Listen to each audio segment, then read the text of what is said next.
Ali, tu vas me permettre d'abord de féliciter Guillaume Bateau parce qu'il a été...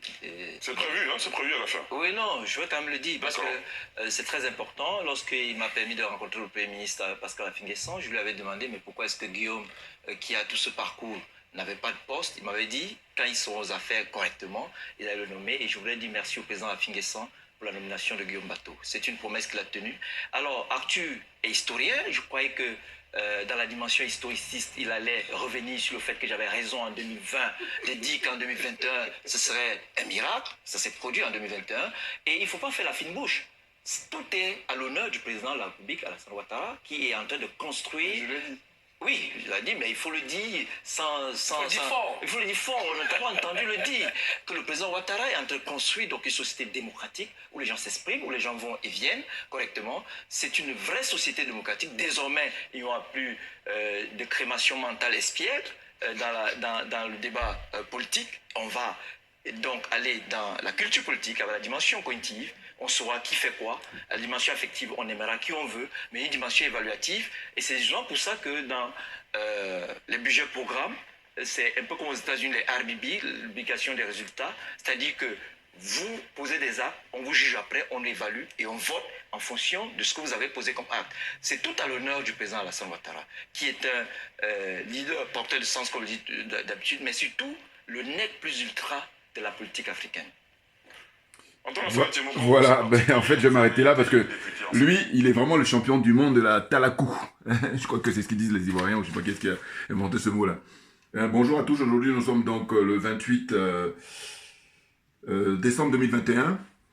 Je fais cette vidéo pour revenir sur l'émission de Ali Diarra-Souba, c'est l'animateur principal, enfin le journaliste, présentateur de journal le plus connu en Côte d'Ivoire, pour ces 10 dernières années, si je ne me trompe pas. Hein, voilà. Et donc là, il a fait une émission où ils ont retracé de manière rétrospectivement tous les événements qui sont passés en 2021 en Côte d'Ivoire. Vous voyez? Et donc là, j'ai choisi cette partie-là parce que je crois que celui-là, il s'appelle Wilfried Ekanga, je crois. Il est d'origine camerounaise et il vit en Côte d'Ivoire depuis un certain nombre d'années. Il est journaliste, éditorialiste. Et d'ailleurs, j'ai cru savoir qu'il a remporté un prix récemment au Rwanda qui lui a été décerné, qui est une reconnaissance en tant que journaliste éditorialiste africain. Voilà, bon. Mais cela dit, alors, comment dire, j'allais dire l'échcume, excusez-moi pour le côté vulgaire, parce que c'est fatigant. Hein. Parce que là, lui, Alassane Ouattara, voilà, il le considère comme le président le plus brillant d'Afrique. Vous vous rendez compte? On se dit toujours, quand c'est comme ça, je dis, mais on n'est pas sur la même planète. Hein? C'est dingue, c'est dingue, c'est dingue. Vous voyez? Donc là, l'émission a duré plus de 2 heures. Et ils ont abordé différents sujets. Hein. Ils ont parlé, par exemple, du cas de Blé Goudé et puis de Guillaume Soro. Ils ont parlé des élections législatives. D'abord, ils ont commencé par les élections législatives qui sont passées en 2021. Ensuite, ils ont parlé du décès et l'hommage à Ahmed Bakayoko. Ensuite, à Patrick Achi, qui est l'actuel Premier ministre. Ensuite, ils ont parlé du retour du président Laurent Gbagbo. Voilà. Ensuite, ils ont parlé de, comment on appelle ça, la retraite politique, hein, des 3 personnalités, que ce soit le président Alassane Ouattara, le président Laurent Gbagbo et puis le président Konan Bédié. Voilà, il est question de la discussion qu'ils ont eue, c'est sur leur retraite politique. Voilà, ils sont préoccupés par ça. Voilà.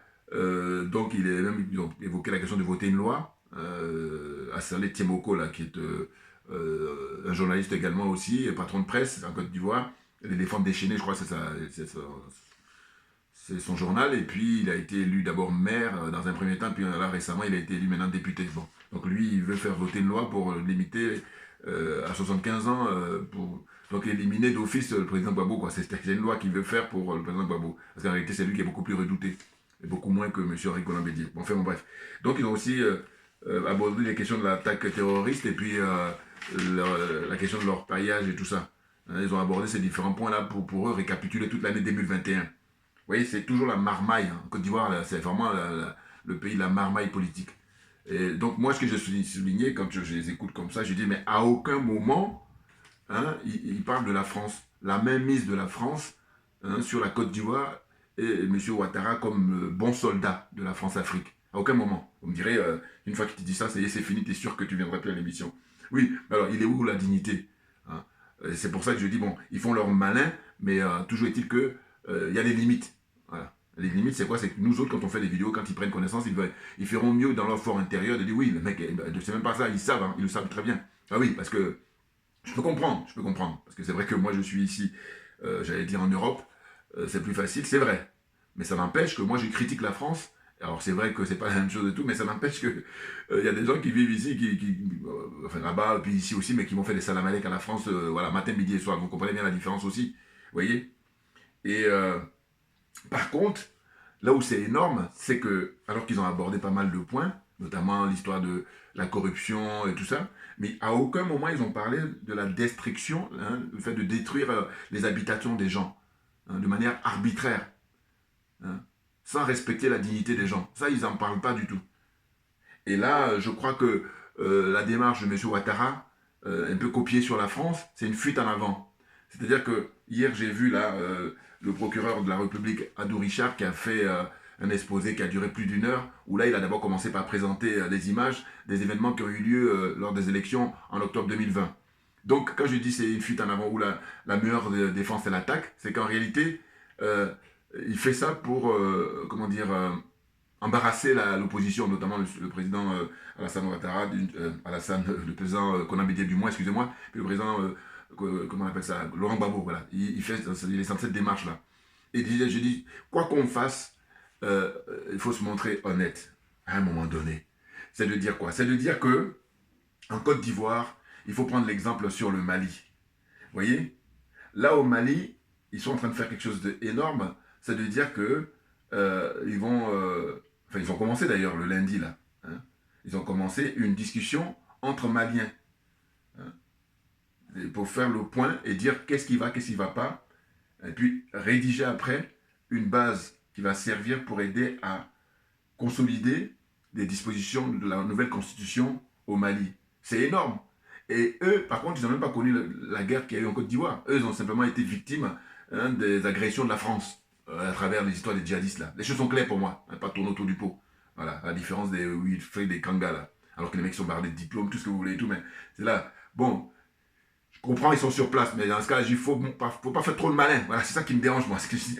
Mais oui, non, parce que vous êtes en train de défendre le mensonge. Monsieur Ouattara, vous ne dites pas que, comment dire, il a violé la Constitution, hein, il n'a pas respecté les dispositions de la Constitution, à savoir qu'il ne pouvait pas avoir un 3e mandat. Ça, c'est le premier point.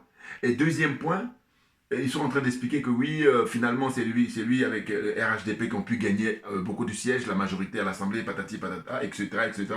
Et ce qu'ils oublient de préciser, ils n'oublient pas, en fait, quand je dis oublier, je suis gentil avec eux, c'est qu'ils sont dans le déni, ils sont dans le mensonge, c'est que quels sont les moyens qui sont mis en place pour organiser les élections, sachant que tout l'argent est pris par M. Ouattara et il fait la pluie et le beau temps. Et à partir de là, il n'a aucun mérite. C'est clair. Pour avoir du mérite, il faut que les élections soient organisées dans la transparence. Voilà. Et que les gens de l'opposition, ils bénéficient des fonds pour battre leur campagne. Et que la RTI ou NCI ne soit pas confisquée à Ouattara et tous ses sbires. C'est ça. Or, on n'est pas dans ce cas de figure-là, on est dans le cas de figure où tout est confisqué. Et puis, après, c'est un peu comme en compétition. Ouattara attache les jambes et les bras tous de ses adversaires. Et puis, il court tranquillement, il arrive, et à l'arrivée, il dit, ben voilà, je suis le champion. Alors, je ne caricature rien du tout, parce que vous voyez, là, il a pris, comment on appelle, KKB, hein, pour compétir. Il avait voulu prendre au départ, comment il s'appelle, Afin Guessan, voilà, qui finalement essaie de voir une espèce de rébellion comme ça, dire relative.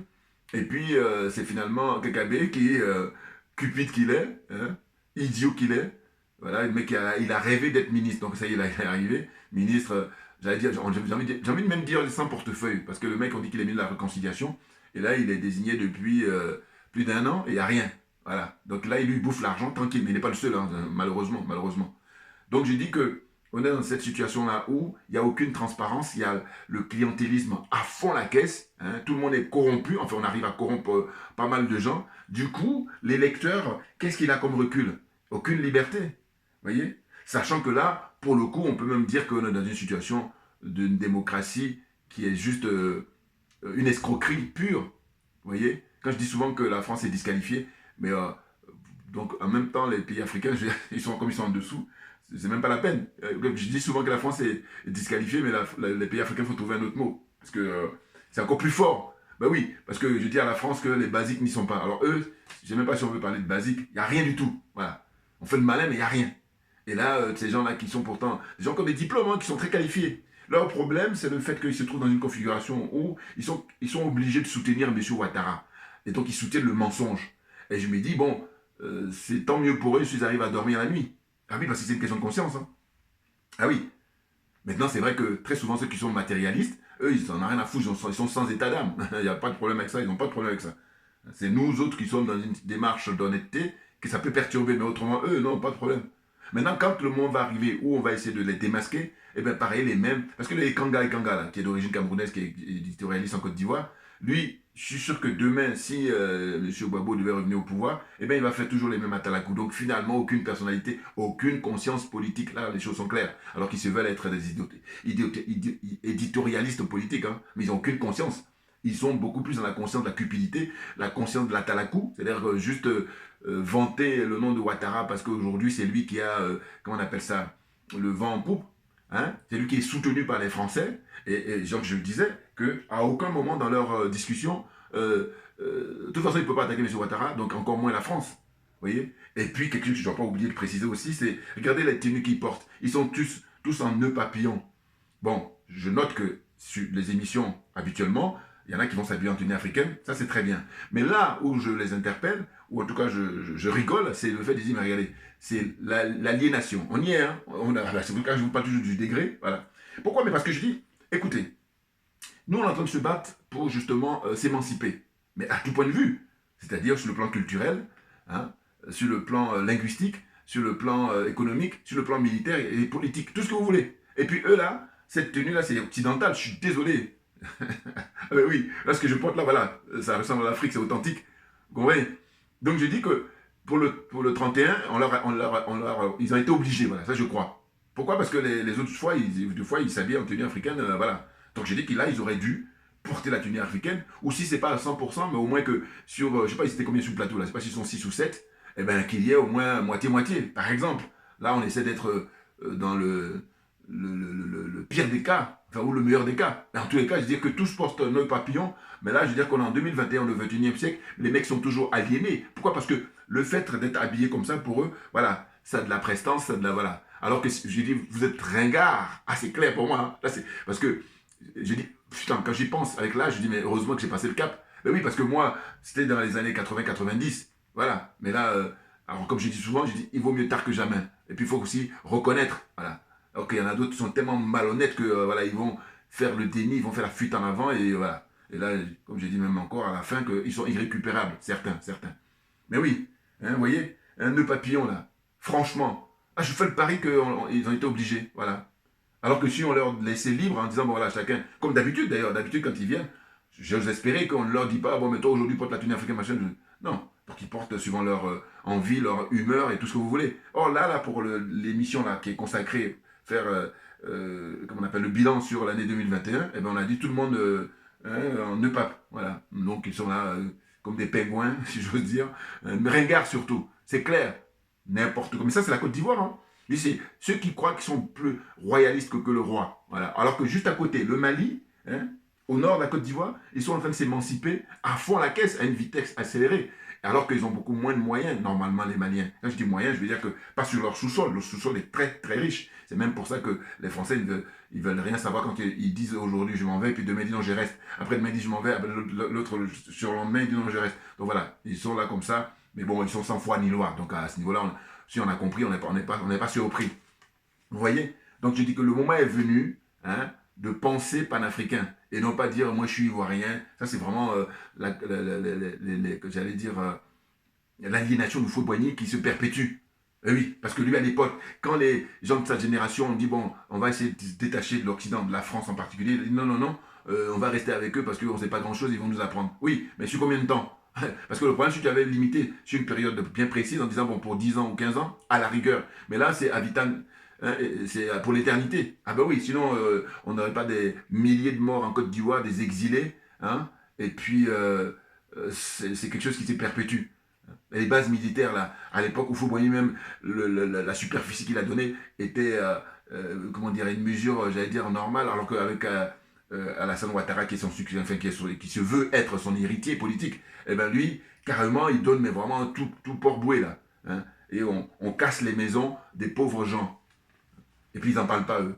Hein, pour les rétrospectifs de toute l'année 2021. Ils parlent de plein de trucs, mais l'essentiel, ils n'en parlent pas. Donc, il est hors de question de mettre en accusation M. Ouattara, sous peine d'être déjà même convoqué pour être entendu par la police.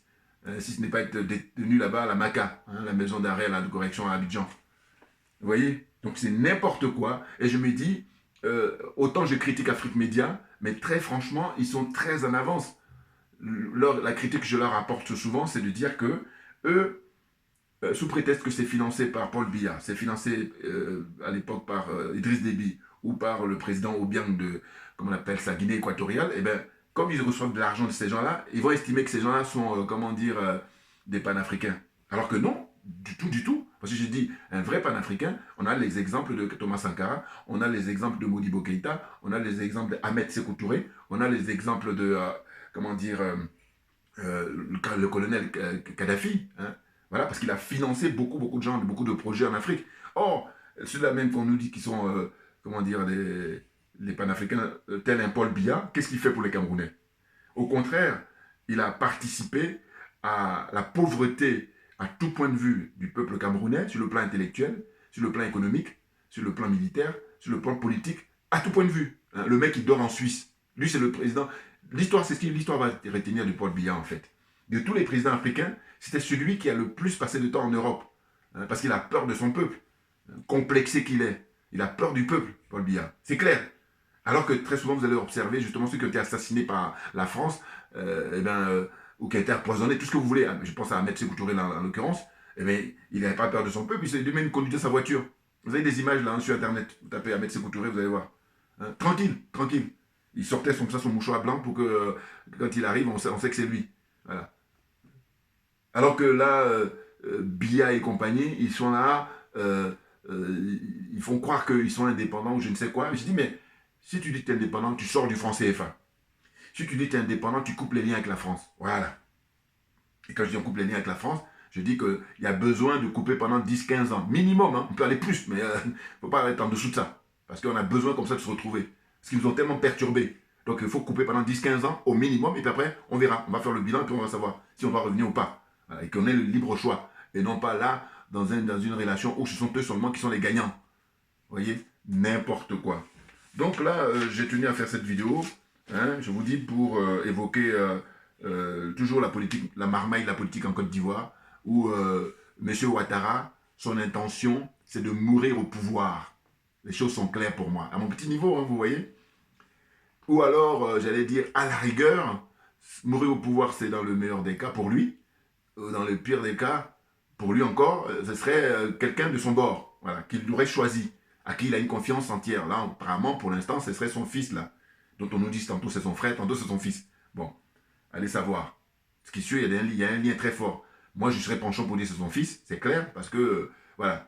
Maintenant, s'il peut avoir le courage de nous montrer les tests ADN. Enfin bon, bref.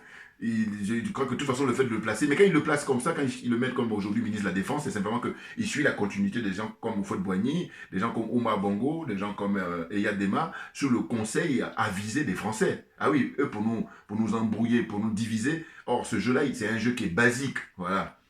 C'est ça.